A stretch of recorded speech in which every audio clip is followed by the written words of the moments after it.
Digital currency. Time for a plan B? Bitcoin is cash with wings. Did I mention how good it is to be a Bitcoin millionaire? You've heard it all before, or you're learning about Bitcoin for the first time. Bitcoin is the digital currency of the future. Welcome to Bitcoin Frenzy, aka financial gurus, cryptocurrency, information extraordinaire. All kidding aside, how is everybody today? We are going to learn Bitcoin's history from the start until today, including what is Bitcoin, the price history of Bitcoin, look at some of the pros and cons, what sort of entry level you should buy into, and my thoughts on Bitcoin. So sit back and relax as we forget about our plan A and we're going straight to plan B. Bitcoin. So what is Bitcoin, you might ask? Bitcoin is a decentralized digital currency without a central bank or single administrator that can be sent from user to user on a peer-to-peer Bitcoin network without the need for intermediaries. Transactions are verified by network codes, nodes through cryptography and recorded in a public distributed ledger called a blockchain. The cryptocurrency was invented in 2008 by an unknown person or group of people using the name Satoshi Nakamoto. The currency began use in 2009 when an implementation was released as an open source software. Blockchain was launched when the first block, called the Genesis block, was mined. The first test transaction took place about 1 week later. For the first few months, it was obtainable only by miners, validating the Bitcoin blockchain. At this point, Bitcoin had no monetary value. Miners used computers that solve complex math problems to uncover new Bitcoin and verify previous Bitcoin transactions are legitimate and accurate, and would trade Bitcoin back and forth just for fun.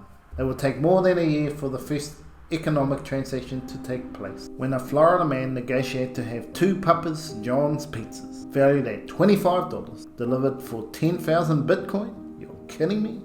On May 22, 2010. That transaction essentially established the initial real-world price value of Bitcoin at 4 Bitcoins per penny. Fast forward to today, and the same transaction would have a value of 320 million, give or take a few million, as the price fluctuates. In the early days, the first transaction with Bitcoin were negotiated on the internet, forums which people bartered for goods and services in exchange for Bitcoin. The value of Bitcoin was originally arbitrary. Then in 2011, miners and coders started to build other networks like Ethereum and Litecoin, and began to improve the code behind Bitcoin's blockchain, adapting it for different uses. The wider base of applications brought in more individuals, which contributed partly to the increase in Bitcoin's perceived value.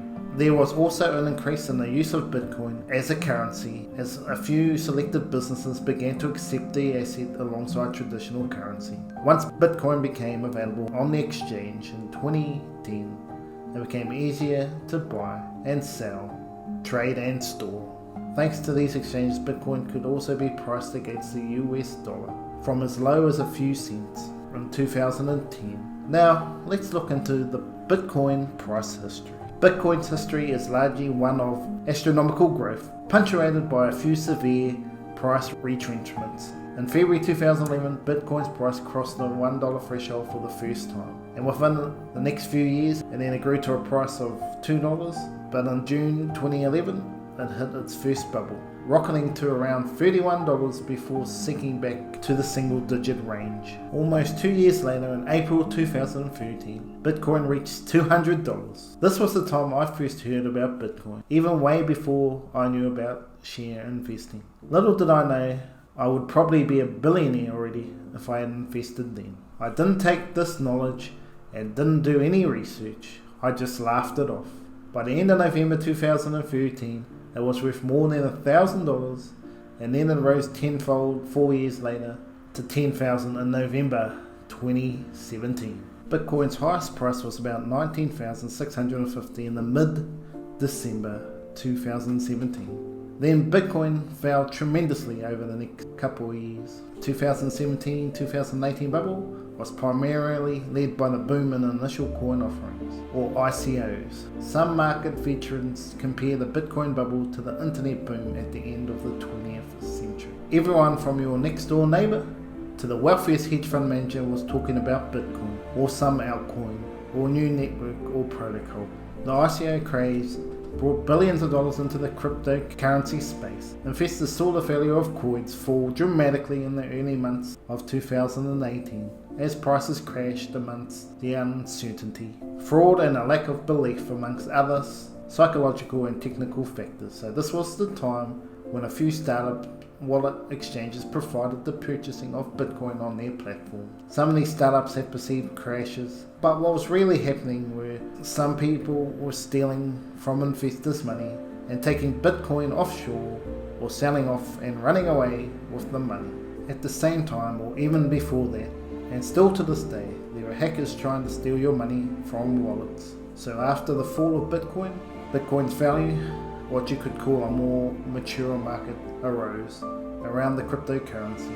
Fidelity entered custodian space and national banks were given permission to custody digital assets. Today Square offers Bitcoin trades in all 50 states. Because of these developments, the market for Bitcoin has become relatively mature. Smart and efficient exchange exists. Institutional grade players are adopting the necessary measures to create a sustainable and viable market for the trading and investing of Bitcoin and other cryptocurrency. The 2020 global pandemic has also been a boom for the digital currency. One Bitcoin was worth a little less than 12,000. It's a far cry better than its post-peak at the lowest price of more than 3,000. To this day, no one knows who Satoshi Nakamoto is or was. It's a subject not only for debate, but speculation and perhaps inevitably conspiracy theories. These theories abound from Bitcoin actually being a skunk work or advanced and often secret project of Google. Others believe that it's a trapdoor project which, when it gets big enough, a huge party which has been lying patiently in wait for over a decade will suddenly seize control of. While Bitcoin is still growing into its role as a store of value, Bitcoin is flying to the moon. It got to an all-time high of 65,000 US. Bitcoin has come a long way and continues to dominate the cryptocurrency market. We have now since seen the Bitcoin price drop to under 30k and the coin tries to find a new average price for Bitcoin. So what does that look like for Bitcoin tomorrow? So what is in store for Bitcoin's future? No one can tell for certain. The investment vehicles that are innovative, cost-effective and transparent are nearing reality and will help make investing in cryptocurrencies even more accessible. This access would rival that of traditional markets.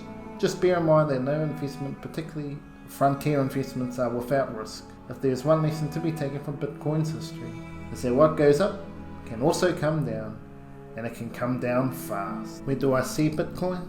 The best I can compare it to is liquid gold that can also be used as a trading currency for goods and services. Bitcoin also has a limited amount of coins, a limit of 21 million, which is a good thing, as the rarer the asset, generally the more valuable it becomes. They are only slowly bringing out extra coins, generally through mining. Mining of Bitcoin may have become more popular, but was really worth it in the earlier stages, when you got paid more Bitcoin per transaction to solve the mass problem. Bitcoin mining is the process of creating new Bitcoin by solving a computer math puzzle. Bitcoin mining is necessary to maintain the ledger of transactions upon which Bitcoin is based. Miners have become very sophisticated over the last several years, using complex machinery to speed up the mining operation. Recently, China banned Bitcoin mining, so that people had to try and scramble to other countries to continue mining. You probably need around 100k, especially if you're employing others to help you at the professional level. Now, onto Elon Musk. He seems to be the one person that can change the price of cryptocurrency. One minute he is praising them for being the angel we all need. Then the next minute he is the devil's advocate saying Tesla won't accept Bitcoin as a currency to pay for their cars. To me it seems like Elon's getting on the Bitcoin train and Dogecoin train to take his profits with him and invest into his own business. When he needs money again, he will do the same thing over and over again until people realize that he is just doing price manipulation. So Bitcoin, where do I stand? To me, you have to have millions and millions of dollars to truly make a lot of money out of Bitcoin, with the price being so high. I can see Bitcoin getting to 250k easily in the future, but the issue is getting enough coins to make it worthwhile. In saying that, if you got up to one Bitcoin at 30k, you can 4 times your money if you believe it's going to 250k. You would probably make 200k minus the fees. That's the biggest concern there is around the cryptocurrency, is the fees, especially outside of the US. It's even more expensive for any compared to stocks that are pretty close to free or minimal cash down when buying or selling. The fees are expensive in crypto, but everyone is looking for their winning crypto, so good luck to you. But buying all these different crypto and only one pops, with all the fees you paid, you probably won't be making much money. If I was going to buy Bitcoin, 25k would be the price where I would like to buy it. It's a lot of risk and reward involved. I do love the principle of Bitcoin, but unfortunately I was too slow to the race. Don't get me wrong, putting a little bit into Bitcoin at a time is great, but for an investment for me, not at this stage. The risk is that the US could ban Bitcoin and it goes to zero, but more than likely they could regulate it, which would help settle the price, but it might not rise as quick as it has done in the past if it becomes an official currency. Can we speed up the blockchain to confirm Bitcoin transactions? Dogecoin, it only takes a minute. Compared to Bitcoin, it takes from 10 to 20 minutes. We have seen Coinbase startup company hit the stock market with many more cryptocurrency exchanges to come. The accessibility of Bitcoin is nearly fully mainstream. I think once a few billionaires investors fully believe in Bitcoin, that's when you will see sustained upper movement, as too many people are currently selling at a profit or stopping their losses as they had brought Bitcoin too high and saw the price drop quickly. Bitcoin, 21 million coin limit is what really excites me as an investor, but the price is just too high for me. Well, that's my thoughts on Bitcoin. I hope you got some insight into the history of Bitcoin and what Bitcoin is all about. If you invest in Bitcoin, I wish you well. Remember, all my videos are for educational and entertainment purposes only. Seek professional advice before buying any stock or cryptocurrency. Subscribe to the channel to see more videos you love, and click the notification bell to get my latest video. I'm on my way to catch up on the Ethereum and Dogecoin trade to financial security. I'll see you all at the moon, but first I have to catch the rocket. Enjoy your day.